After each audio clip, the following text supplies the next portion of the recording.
this story was in my book, but I sit down on the one seat left in the plane, and the poor man had a window seat, and I said, "Dear sir, I'm so sorry, but I've just had a tragedy, and I'm already about to throw up.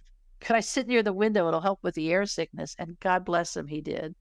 Oh, good. So he sits next to me, and he says, "You look pretty composed. Are you okay?" And I said, "No, it's an act. I'm not okay." And he said, "What happened?" And I told him. I said, "I'm trying to get home and deal with the stuff that has to be dealt with." And he looked straight ahead for a minute, and he said, "I want you to remember for the rest of your life that this was a divine seating assignment, because my mother did the same thing to me. She argued with me, she started a fight, she hung up, and she put a gun in her mouth." Oh my And he God. said, "So you remember, the angels are watching out for you." He said, "Look at this full flight." And he said, "And where do you end up? Next to me." Wow. And he told me, and he was a remarkable man.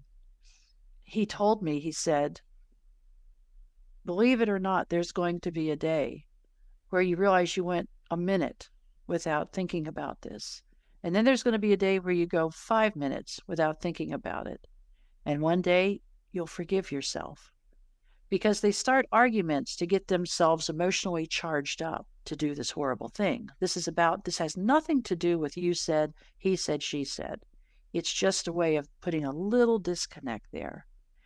And he said, "So one day you'll forgive yourself, and one day you'll forgive him. And one day you'll realize that life goes on." And he said, "It's going to take some time, and you're going to be different the rest of your days. That person you were before this happened is gone." And he talked to me it was a short flight. It was about a 45-minute flight, but he talked to me for the duration of the flight. And then he said something so kind. He said, "I know you're in tremendous turmoil right now, but I must tell you, you look incredibly calm." And he Mm. said, "Whatever that source is that gives you this calmness in the midst of this horror," he said, "you're going to have to lean on that for a while to get through this." And he said, "You're also going to be tempted to end your own life." And he said, "But don't, because you need to get through this, and don't let them control you that much."